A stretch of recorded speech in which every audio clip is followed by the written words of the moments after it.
Committee meeting of Tuesday, 14th of March. Lucy, can we have Sederunt and apologies, please?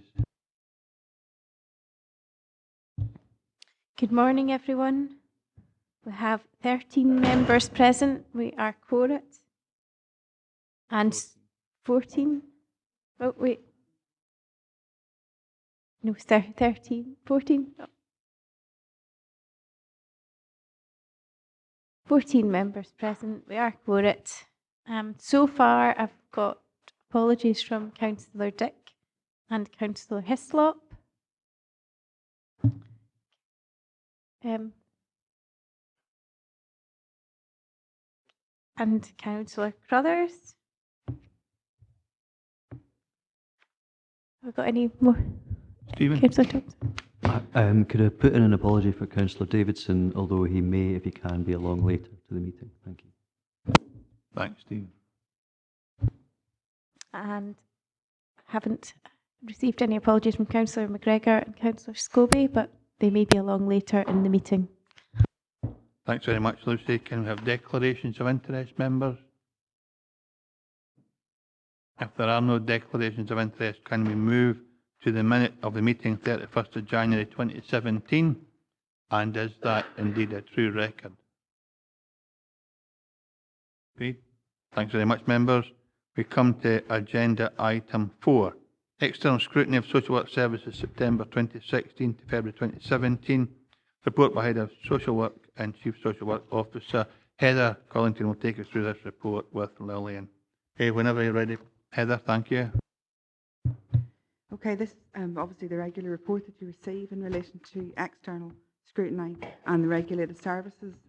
What I've done this time is make a slight change for you in order to make it really clear about the services that are managed within the Council in terms of the Children and Family Services and those which are delegated to the IJB. From this report, I would hope that you would notice the improvement in grades right across the board, really, and that we're getting fewer. Certainly, we've got no grade 3s in this report at all. We've only had one service where they've dropped a grade in the course of their inspection, and you'll see the action that's being taken in order to sort of address that. So I'm more than happy to take any questions you've got. Thanks very much, Heather. Members, any questions for Heather on this report? I've got Graham and then Archie. Yeah, it's a kind of daft laddie question, absence of either. I thought I'd better ask one. Could you explain to me under 3.4 what quality of environment is? Is it the environment in which we live, the environment in which you work, or is it, just explain that to me. I wondered where that fitted into social work. Heather? Okay, it's usually the environment in terms of the building. So if it's a building-based service, it would be like, so for example, the children's houses, the environment within the children's houses would be inspected. In terms of the ARCs, the environment within the ARCs would be inspected. So it's normally the environment in terms of the delivery of the service. Thanks, Graham. You're not so daft after all. Archie? Thank you. I think it's a pretty positive actual report that we see in front of us today. I've just got maybe one question because I'm new to the committee. How often do these actually take place, these audits take place, and who actually does them? Heather? Normally the care inspector would inspect sort of every 1 to 2 years. It depends really. So if you've had a really good report and they're very satisfied with your progress, they may say, well, we'll not come back and inspect now for maybe another couple of years. Whereas for some of the others, they'll come back within 12 months.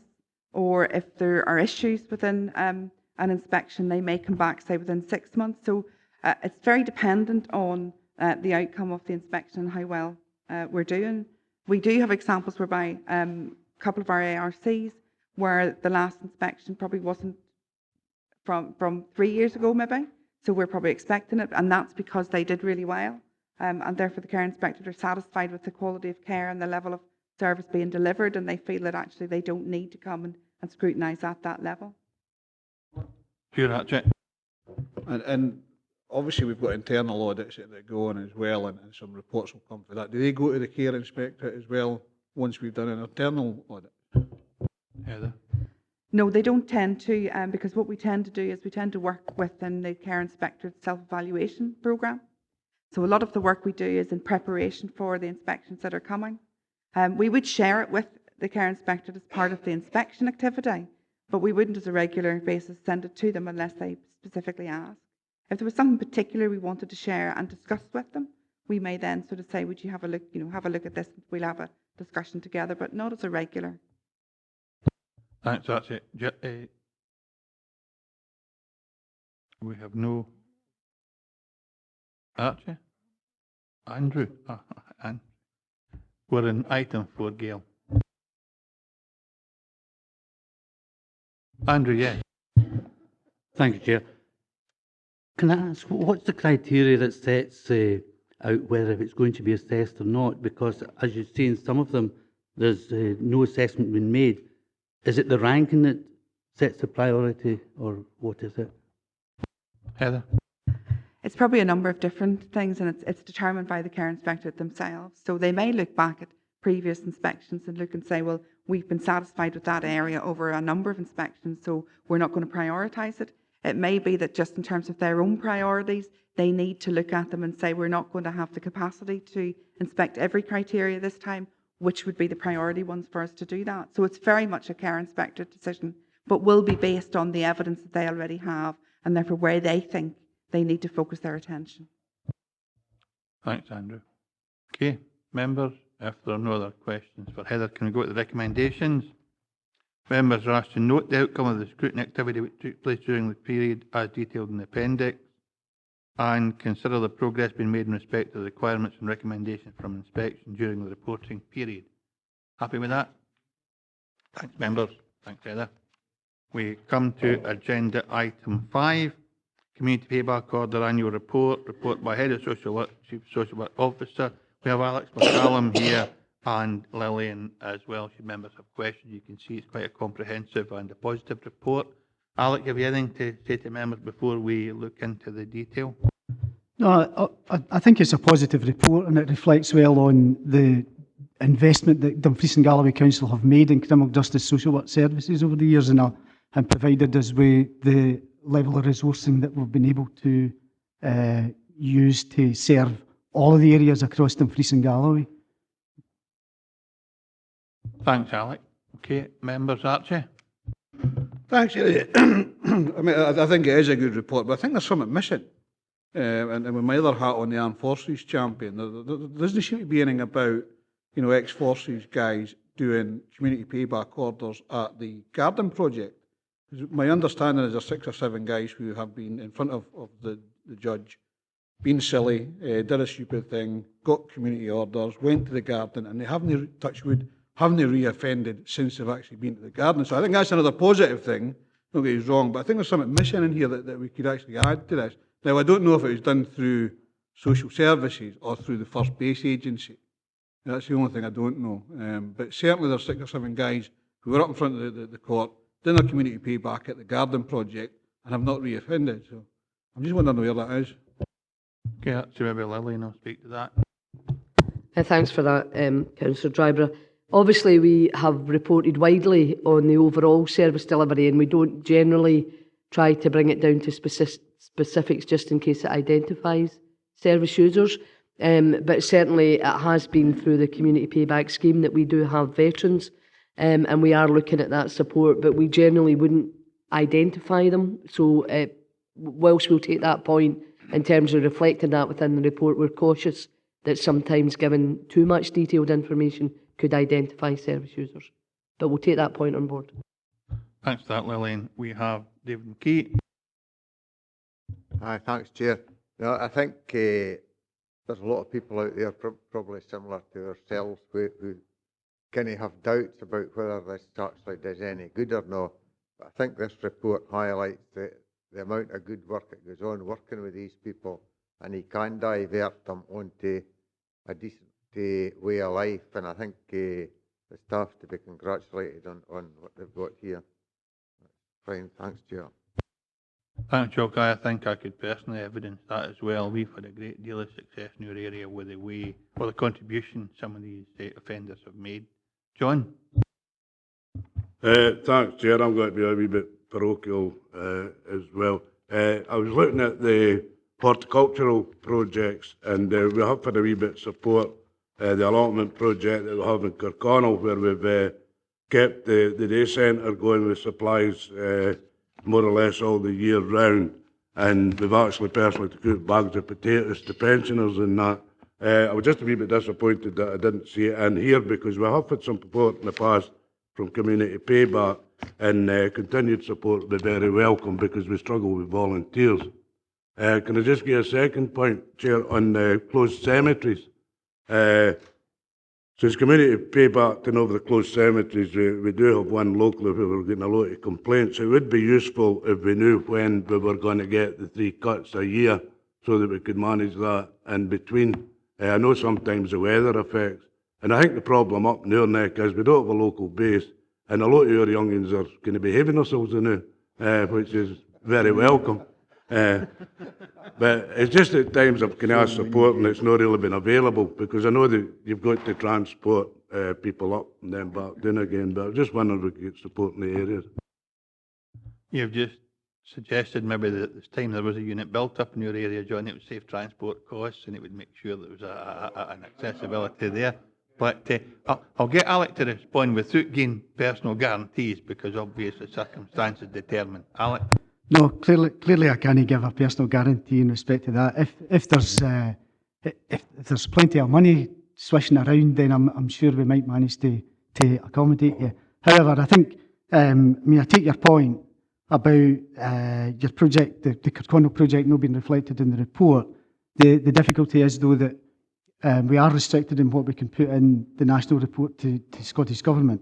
What I would say is that we are looking to develop our own report, which would be a much more comprehensive report and be available that would focus specifically on unpaid work, because this report focuses on the whole of our community payback services, which includes supervision and programme delivery, etc., etc. But we are starting to build as we go through the year an unpaid work report, so there's more detailed reporting on the projects available if required. Thanks for that, John. Stephen? Thanks, Chair. Yeah, I mean, obviously it's the impact of this is positive and meaningful both for the service users and the community beneficiaries. I mean, it was encouraging to read the sort of feedback from page 25 onwards from some of the people involved in the actual CPOs. The question I would ask, though, is I think, is there not also a requirement for those offenders placed on orders being seen within 7 days? I understand that some of the, for example, Stewartry Area Committee tomorrow is looking at a KPI where the target's 85% and it's been reported as 37% in terms of that compliance. So I'm just wondering if there's an explanation for that. I'm sure Alec will help you with that. Yeah, the difficulties with the compliance rate are a combination of factors, often to do with when it is that we get the physical orders from court, which can slow things down, and obviously there's also the issue of failure to report. So it's a combination of those things which result in the figures that we've got at the moment. We are working on those and looking to try and address those to ensure that they are. I mean, we're not that far out from engaging people at the earliest opportunity. It's just that within those parameters, it's proven difficult in terms of getting some of the orders electronically across from the court in time, and also the failure on the part of some individuals to turn up. You are working through it, Alec. Because that's the key message. Stephen, did you want to come back? I mean, no, I appreciate that. I think it was just to get a sense of what is it we're actually doing. Obviously, it's other agencies are either not turning up or getting the order across, as it were. But what can we actually do as as an authority? Well, we are in discussion with the court about taking on the issues that I've just referred to, but also we're looking at trying to make some changes to our court support so that we've got officers in the court much more at the time when we are able to capture people before they leave court and engage them at the earliest opportunity. Part of the difficulty with the level 1 reports is that often these are made without a criminal justice social work report. So in some respects, they come to us unexpectedly in a sense. That leaves a gap in terms of who sees them in court and getting from the court to our premises to engage with staff. So we're looking at ways around that. Thanks, Stephen. Graham? Thanks, Chair. I was surprised to hear that it's getting information from the court to yourself or to your office, because really it's only a case of tapping 2 or 3 keys and pressing a button, and it should be instantaneous. I think your terminology of capturing them before they leave court is maybe a bit inappropriate, but that wasn't what I started off to ask about. I'm surprised and delighted to see the breadth of projects that you take on, looking through the report here. But is there a big backlog of projects needing done that you haven't got the personnel to do, or how do these come to you? I mean, they'll come from communities, but could you explain that, broaden out in that a wee bit, please? Yeah, the referrals come to us from the community. Anybody in the community can make a referral. We've got the referral form is on the council website. So anybody can make a referral, and it will be assessed, and it will be as to whether or not it would be an appropriate project for us to undertake, and then it will go on the schedule in terms of directing groups to undertake the work. I mean, we are in the coming year hoping to engage more with communities to get a better idea of the kind of projects that maybe sort of broader community development type projects that would benefit a wider aspect of the community. And we're hoping to engage with the new ward officers in helping us to get involved in that kind of engagement. Lillian wants to add a wee bit, Graham. I think, Councillor Nicholl, we could always guarantee that we'll get more work than we could ever deliver on, and that's as a consequence of we've no planning in terms of how many people will be given orders throughout the year. So we'll certainly get more projects than we could ever deliver on, but we always prioritise, and we'll always try to make that equity across the region. Thanks, Graham. I've got 4 members. I've got Jane. Yes, I want to add my voice to say this is an extremely commendable report. Can I ask you to look at page 32, which is the business of a health policy seeming to deny the possibility of psychological assessments, and there being a barrier there. I wonder if you could tell me, it seems to be that you work very hard to get past that barrier, and people do seem to have worked in partnership. But, this shouldn't be something that we have to see in a box. I mean, it should be kind of natural.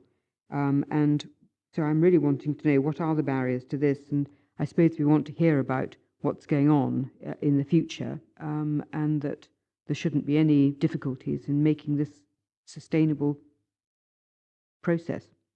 Alec? What's referred to, the barrier there is in terms of the position that was taken by the previous senior managers within the health service in relation to psychological and psychiatric services. And in practice, what it meant was that individuals who were subject to an order of court and supervised by criminal justice social work were often not given a service from psychological services. And that was the policy.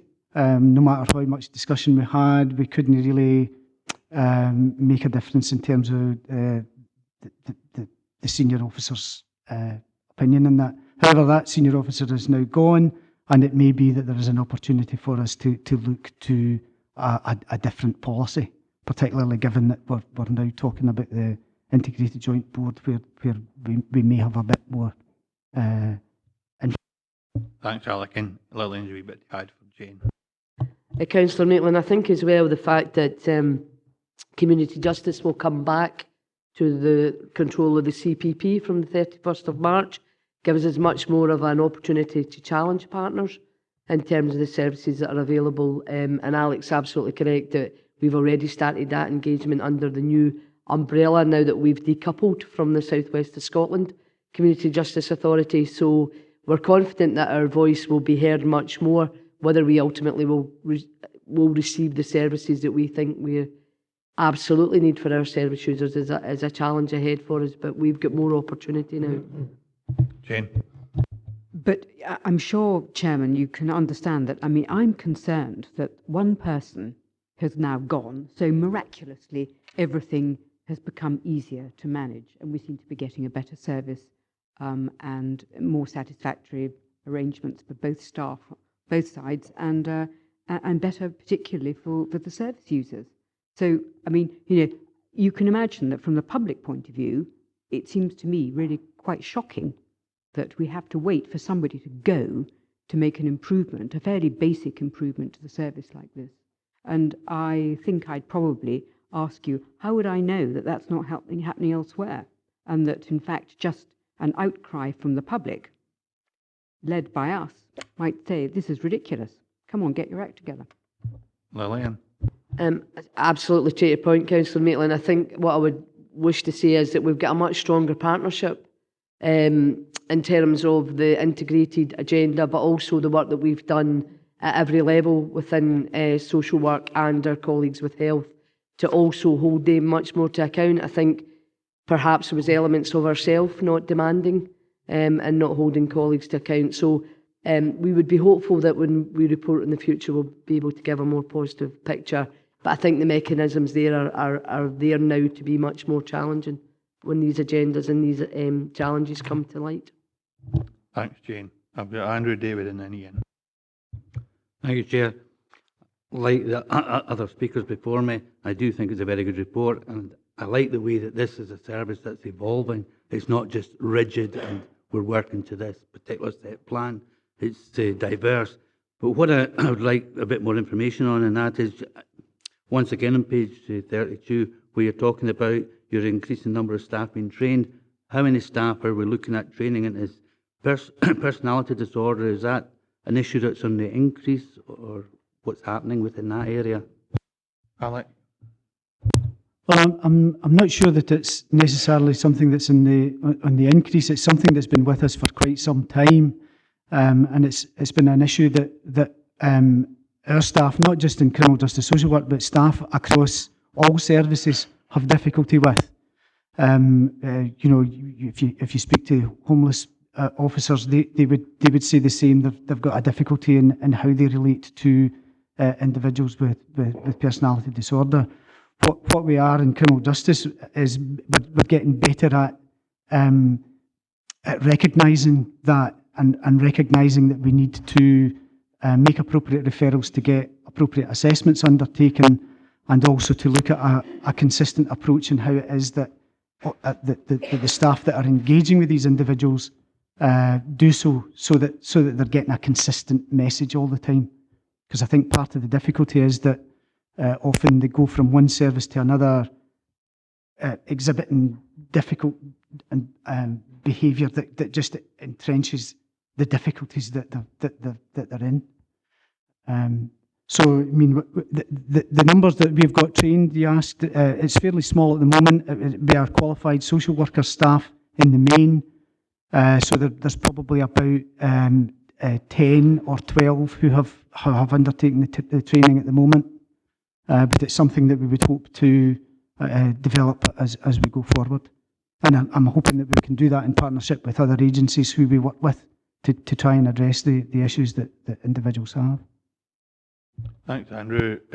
David? Thanks, Chair. Can you clarify why you've got a lot on unpaid work only and you've got unpaid work plus supervision? What's the difference there? Some you can trust and some you can't. Right. Well, that's the choice of the court. The court can make an unpaid work only order without asking for a criminal justice social work report. So and often it would be considered as an alternative to a fine sometimes. So the court would determine that the individual maybe isn't in a position to pay a fine, but a fine on their time by way of an unpaid work order would be an appropriate disposal.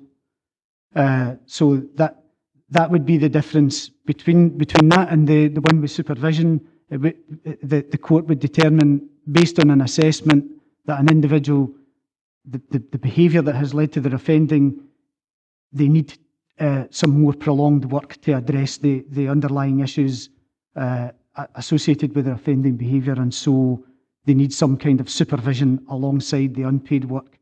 The unpaid work being the kind of punishment element of the order, if you like. So that's where the people that said it's turned their life around and that sort of thing, the supervision has been applied there, I take it. Yes, but I mean, there are some people who have an unpaid work only order also who find that the process of involvement within an unpaid work only order has been helpful in having them think about what it is that has brought them to this point. Thanks, Joe. I've got Ian and then Roberta, and then we'll try and bring the item to a conclusion. Ian. Thank you, Chairman. Just in regards to the report itself, thanks very much for the report. It's certainly well received from this point of view. 2 points, just if you do me 1 point and 1 question. Going back to what the point that Councillor Maitland raised, I think we discussed that very point in roundabout psychology at the Performance and Finance Committee on Friday past, and the 18-week is the performance target, and we're sitting about 70% at the moment, and the target's 90%. So with 90%, we should be reaching. We're sitting about 70. So I know there's a pressure there, anyways, on psychology across Dumfries and Galloway, without adding any more pressure to it. But take it into consideration, we should be looking to address everybody's issues, not just a particular few, so to speak.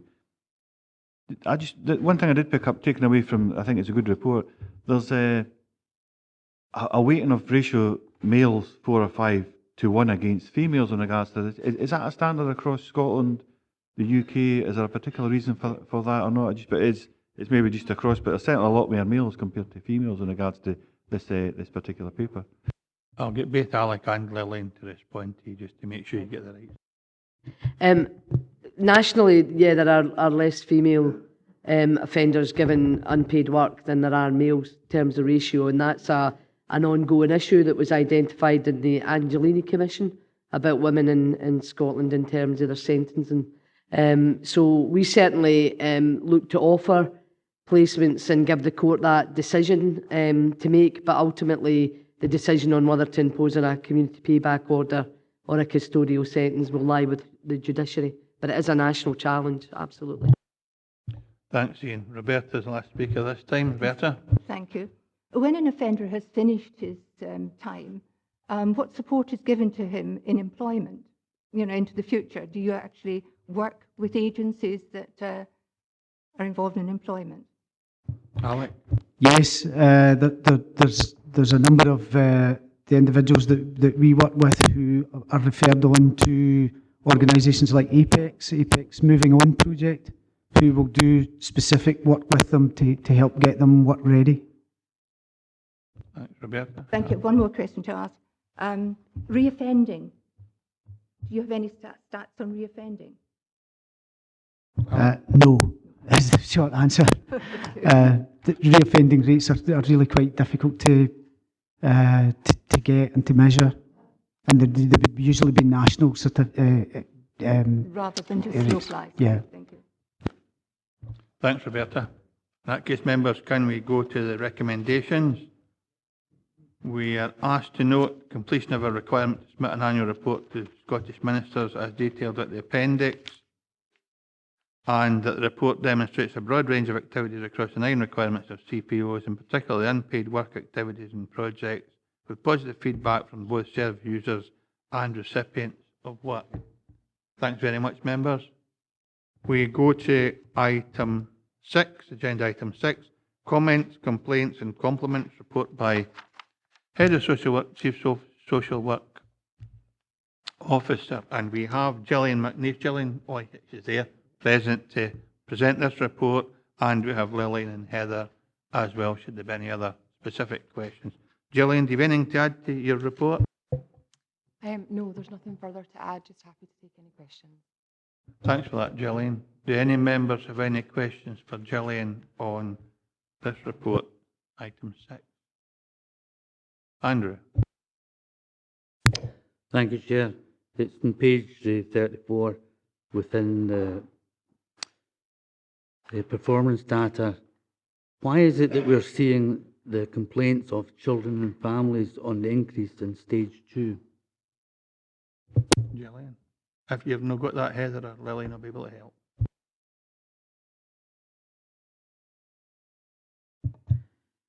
I think in terms of, if you look right across from April, then there has been an increase, but sometimes that's about the complexity of what comes in at a particular time. So we've been trying really hard to pull things down to deal with them at stage 1. And so only trying to sort of bring things through to stage 2 when we can't resolve them.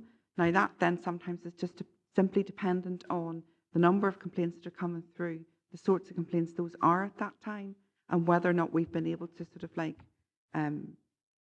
sort that out earlier, really. And in this occasion, we've seen an increase coming through in terms of the number stage 2, but we'd want to look perhaps over the course of another 3 months to see whether that's a sustained increase in terms of whether that's about something that we're doing and a trend around the numbers coming through, or whether that's simply been a period where actually we've had more complaints that have come through at that point. It's quite difficult to do that with just the sort of this period of figures.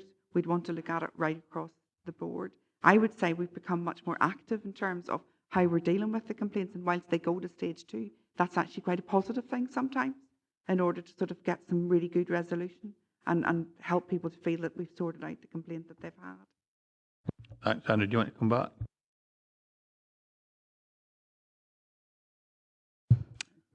Right. I thought I was talking loud enough without a mic. But anyway, okay, within adults at October, December, there's an extra one has gone into stage 2. How did that bypass stage 1? Heather? It won't necessarily have bypassed stage 1. So it might have come in the previous quarter. So it might have started in the previous quarter, so it wouldn't be shown in your October. So it may have come in sort of earlier on. It's always hard to say, but sometimes we would go straight to stage 2. So sometimes we actually will bypass the stage 1 because of the complexity of the complaint coming in. And we might agree then with the complainant to say, actually, because of what it is that you want to complain about, we feel it would be much more appropriate for us to go straight to an investigation and deal with that as stage 2. And that's much more likely to happen. Andrew? For being patient with me. So this is really why it's reflecting on the 20 working days, which are a statutory obligation upon us. We're not meeting that on quite a large percentage. Would that be a fair statement? Gillian? Yeah, it can be reflected in that manner, but actually there are some that exceed the 20 days and are extended thereafter. So in terms of statistics, it would suggest that we hadn't met the timescales. However, in terms of extension, we may have taken that on to resolution and then an additional extension thereafter.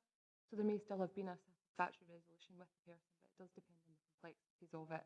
But again, potentially the staff provided with, perhaps there's maybe some more clarity required in there to answer that question for you next time. Thanks, Gillian. Thanks, Andrew. Archie? Thanks very much. Here, it's just, I mean, we've got a table here of how we deal with complaints. Now, I would imagine that social work services have interactions that are running in thousands and thousands every year. As you know, as a matter of interest for myself, percentage-wise, how many complaints do we actually get? Because this could mean that it's less than 0.5% of complaints that we actually get, but I don't see it anywhere in the report. Is this per 1,000 contacts or per head of population? Just whatever. Okay. Have you any clue, Gillian or Lillian? I absolutely take that point, and it's something that we will look at whether we can report on that. But in terms of the overall referrals, we can have in excess of 10,000 referrals over a year. So we could look at that percentage, and we could look at how we could report that to committee. We'll take that as an action. Okay. Archie, thank you. Any other members? In that case, we'll go to the recommendations. Oh, Gail? Just a very brief point. I think it's actually really nice to include the positive compliments, because I think people are very good to complain, but they're not always very good to come forward and give compliments and praise where it's due. So I think it's very important that was included in here, that people are satisfied and are coming forward and telling you that. I think that's incredibly important. I'm glad you pointed that out, Gail, because it's one of the most pressured services in the council, and it's only right that we demonstrate that we do receive positive comments for the quality provision we make. Can we go to the recommendations? We are asked to note the progress made since the last performance report on 31st of March 2016, in particular sections 3839, 311 to 313. The new social work model complaints handling procedure CHP, which will be adopted from 1st April 2017 as at section 320 to 325. The work being undertaken to develop a framework for integrated services complaints handling as at section 326 to 329. Performance review being undertaken across children, young people and lifelong learning to improve complaint handling arrangements across the Directorate and ensure mechanisms for learning as per section 330 to 331. Performance of the service in respect to the number of complaints handled in the period 1st April 2016 to 31st of December 2016 as at section 310 to 314.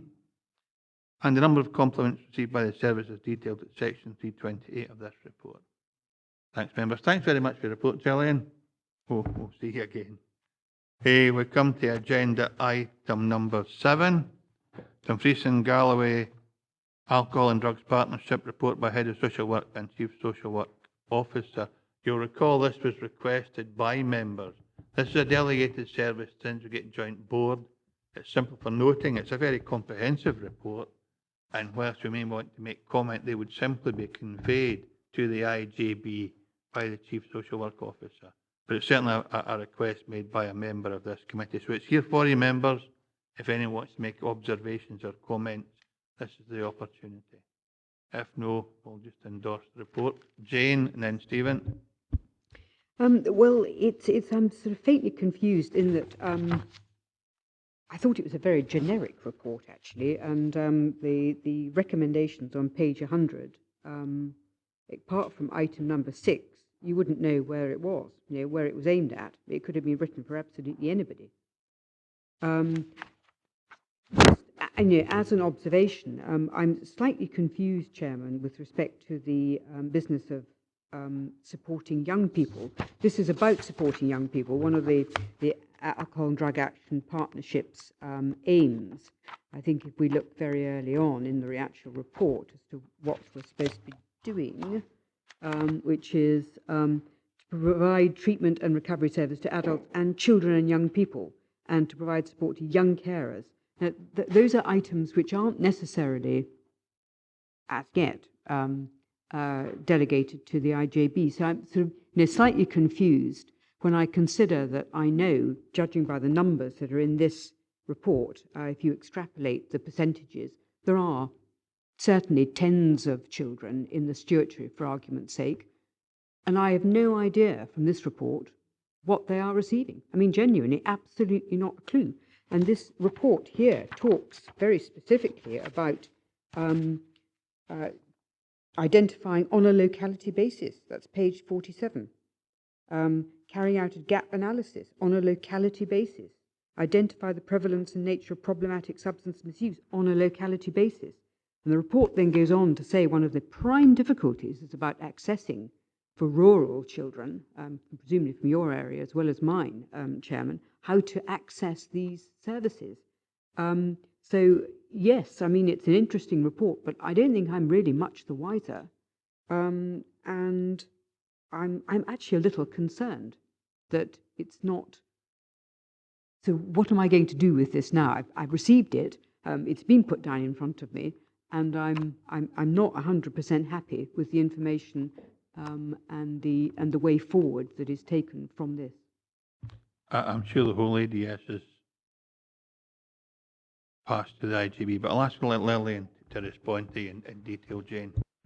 Councillor Maitland, I wonder if I could just provide some clarity. Whilst the agreement at 3.6 talks about the treatment and recovery for adults and children and young people, that is the national objective that is delegated to the alcohol and drug partnerships. That is not the standalone service for our children and young people.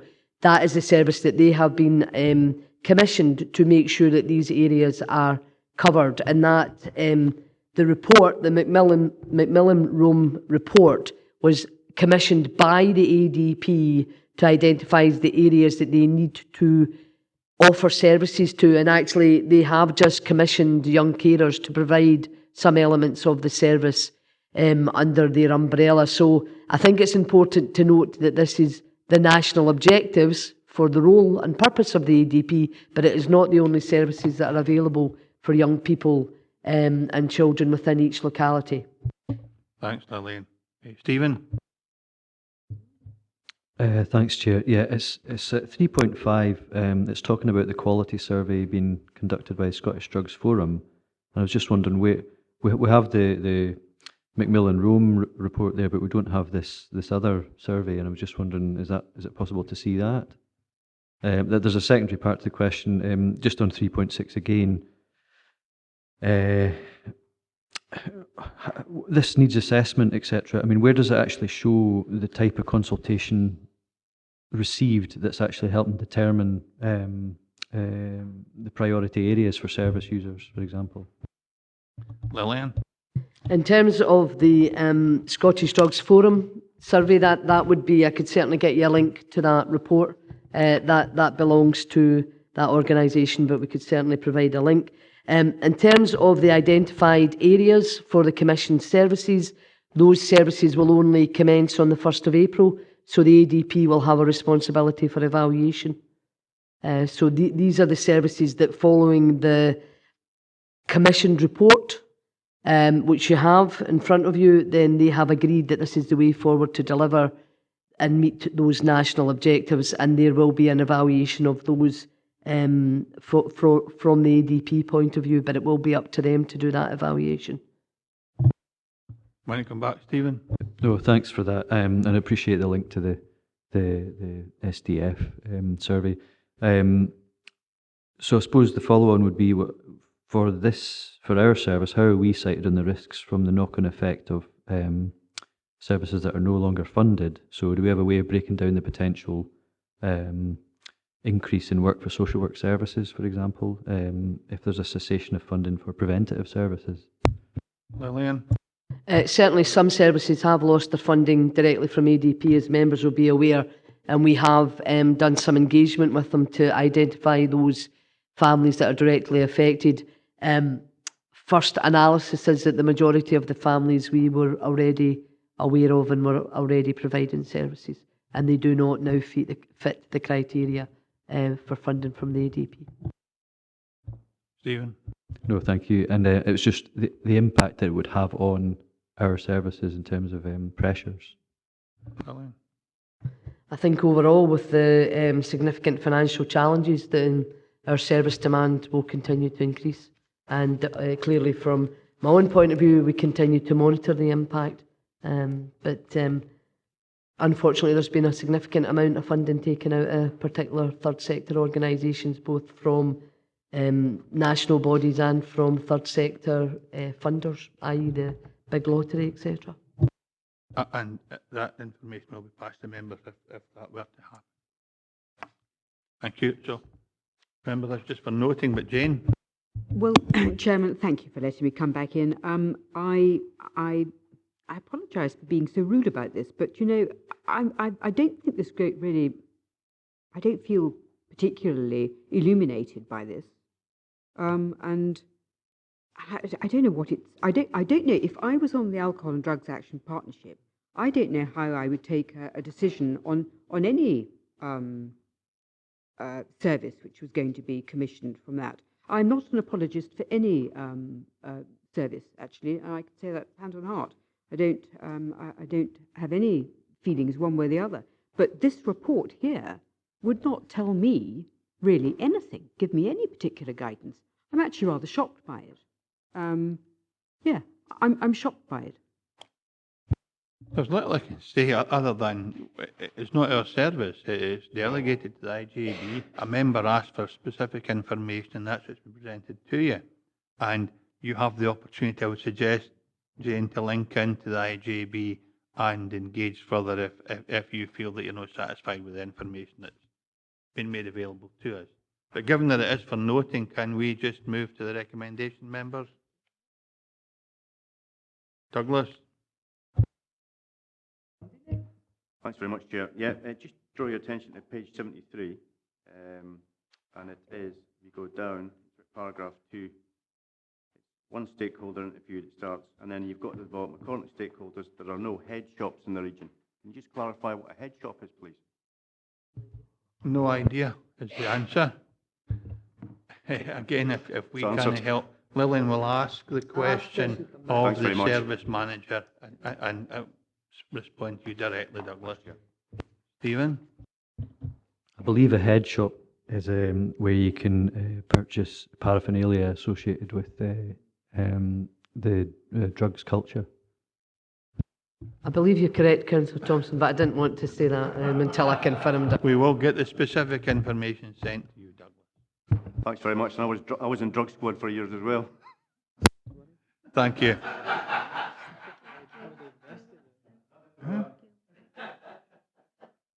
Apparently, Gail would like a word before we leave this report. Thank you, Chair. I will be very concise and brief. There are a few things in here that I don't understand. I don't know what issue 18 is. It all sounds a bit like a sci-fi film.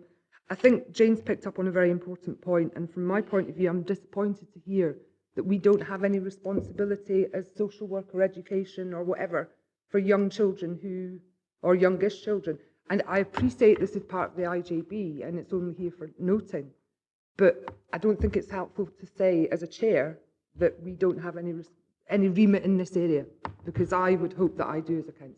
That wasn't what I said, Gail, and I'm sure, no, I said we don't have any control over the alcohol drugs report, which was requested by members, but we have collectively a social responsibility. Social work services work very, very hard with children. I was referring specifically to this report. It was requested for members' information, not for us to deal with the consequence of that information. Well, I'm sure you just misinterpreted what I was saying, Gail.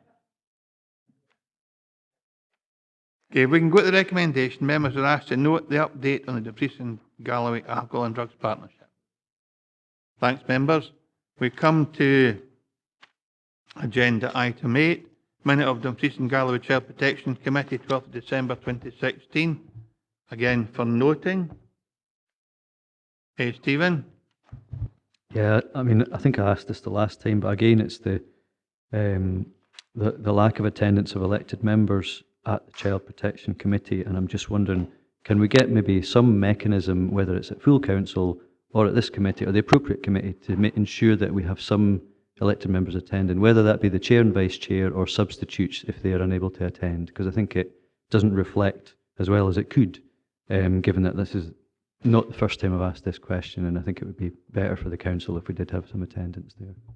If you're volunteering to attend on every occasion, Stephen, I'd be quite happy to endorse that offer. I did attend the most recent Child Protection Committee. Obviously, we're all busy people within the council and we have lives to lead. If you're volunteering, that's fine. If no, then that's noted. Stephen?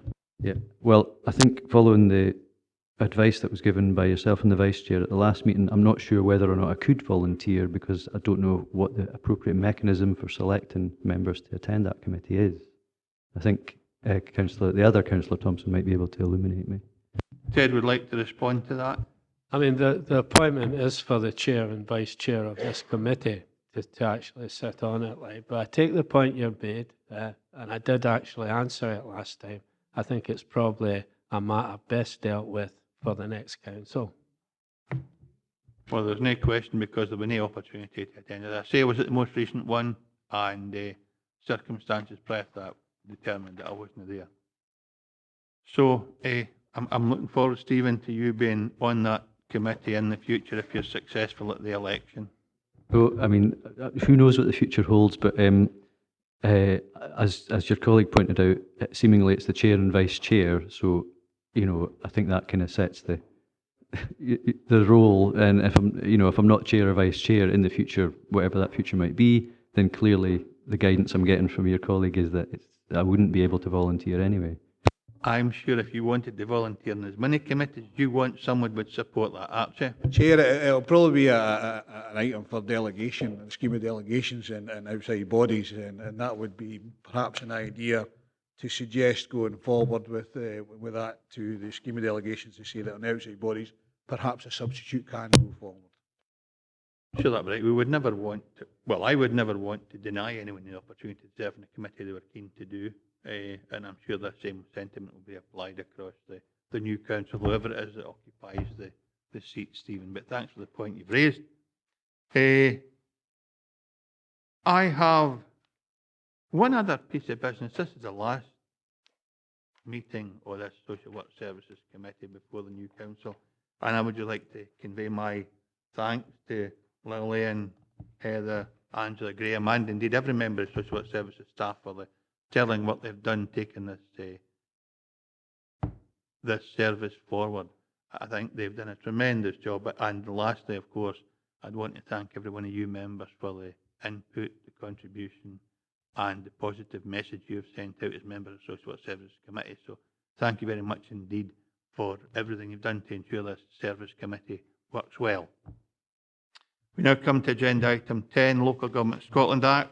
Consider adoption of a resolution to exclude the public from the meeting and